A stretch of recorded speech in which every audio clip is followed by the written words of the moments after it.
Assalamualaikum warahmatullahi wabarakatuh. Perkenalkan, kami dari kelompok 13. Kami di sini akan menjelaskan tentang strategi bisnis ke bisnis dan strategi bisnis ke customer. Oke, anggota kelompok kami ada 3. Yang pertama, saya sendiri, Divan Saputra. Yang kedua, Dalila Utama dan Vina Nadia.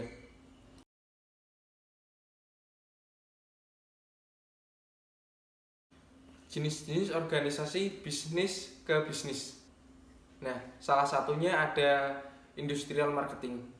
Industrial marketing atau biasa disebut dengan pasar produsen atau pasar bisnis adalah pasar yang terdiri atas perorangan atau individu ataupun organisasi yang membutuhkan barang dan jasa, di mana barang dan jasa tersebut akan diproduksi kembali untuk menjadi bentuk lain, dan barang dan jasa tersebut akan diserahkan kepada pihak lain. Contohnya perhutani, perikanan, manufaktur, dan masih banyak lagi. Berikut adalah beberapa karakteristik industrial marketing. Yang pertama adalah pembeli lebih sedikit, atau contohnya Goodyear Tire Company.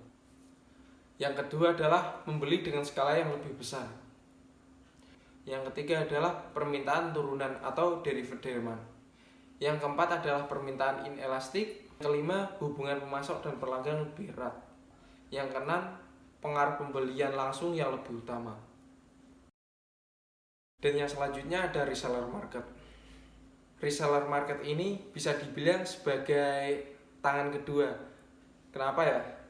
Ya karena reseller market ini dia itu membeli barang secara berkelanjutan kepada produsen lain dan akan menjualnya kembali kepada konsumen. Contohnya seperti grosir atau eceran, restoran, hotel, dan masih banyak lagi lah. Reseller ini merupakan metode penjualan bisnis di mana para reseller akan mempromosikan barang yang akan dijualnya dari produsen lain. Langkah ini bisa dilakukan secara online maupun offline atau konvensional. Namun untuk bisa menjangkau lebih banyak konsumen, alangkah baiknya dilakukan secara online. Government market atau yang biasa kita sebut dengan pasar pemerintah. Pasar ini biasanya terdiri dari badan-badan pemerintah yang membeli barang dan layanan tertentu untuk menjalankan fungsi tertentu dan menyediakan layanan tertentu. Contohnya seperti publik administrasi, pendidikan, layanan kesehatan, angkatan bersenjata, komunitas sosial, dan kegiatan pelayanan pribadi. Lalu lintas instalasi ini diatur oleh pemerintah sendiri. Ia mengontrol pengeluaran dana yang cukup besar dari uang publik. Dana ini dihasilkan dari perpajakan langsung maupun perpajakan tidak langsung. Digital marketing sebagai penunjang akuisisi konsumen dalam B2B marketing. Mengapa sih digital marketing ini bisa menjadi penunjang akuisisi konsumen? Karena konsumen atau pelanggan jadi semakin dimudahkan untuk melakukan apapun dalam hal konsumsi. Mengapa hal ini bisa terjadi? Karena adanya Google Tools, sosial media, marketing, iklan kemitraan berbayar, dan iklan lewat email.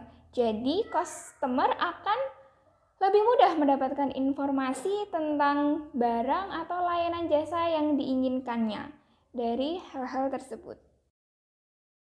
B2B dan B2C. B2B atau business to business merupakan penjualan produk atau jasa yang diberikan oleh satu bisnis dan diperuntukkan untuk bisnis lainnya, tapi bukan kepada konsumen.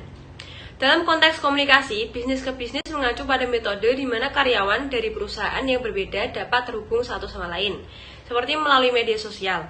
Jenis komunikasi antara karyawan dari 2 atau lebih perusahaan disebut komunikasi B2B. B2C atau business to customer adalah proses penjualan produk dan jasa secara langsung dari bisnis ke konsumen yang merupakan end user atau pengguna akhir. B2C adalah model retail di mana produk berpindah langsung dari bisnis ke end user yang membeli produk atau jasa untuk pengguna pribadi. Jadi tidak ada perantara antara perusahaan dengan pelanggan. Perusahaan menyalurkan produk atau jasanya langsung kepada pelanggan. Selanjutnya adalah strategi yang dipakai untuk meningkatkan tenaga kerja dengan pendekatan yang progresif. Untuk transformasi digital marketing adalah dengan menggunakan teknologi untuk berdampak pada 3 bidang bisnis ini, yaitu ada 3. Yang pertama, eksternal atau berfokus pada pelanggan dengan pandangan untuk menggunakan strategi digital marketing untuk memberikan dampak positif pada pengalaman pelanggan dan berpotensi mengubah seluruh siklus hidup pelanggan bisnis. Yang kedua, secara internal atau operasional, di mana strategi ini berdampak pada operasi bisnis, pengembalian keputusan dan berpotensi struktur bisnis. Yang ketiga, ada secara holistik, di mana setiap fungsi dan seluruh segmen bisnis yang terpengaruh seringkali mengarah pada munculnya model bisnis yang sepenuhnya baru. Dan yang terakhir adalah strategi digital marketing. Ada 4. Yang pertama, social media marketing, yang kedua Google AdSense, yang ketiga content marketing, dan yang keempat marketplace marketing. Terima kasih.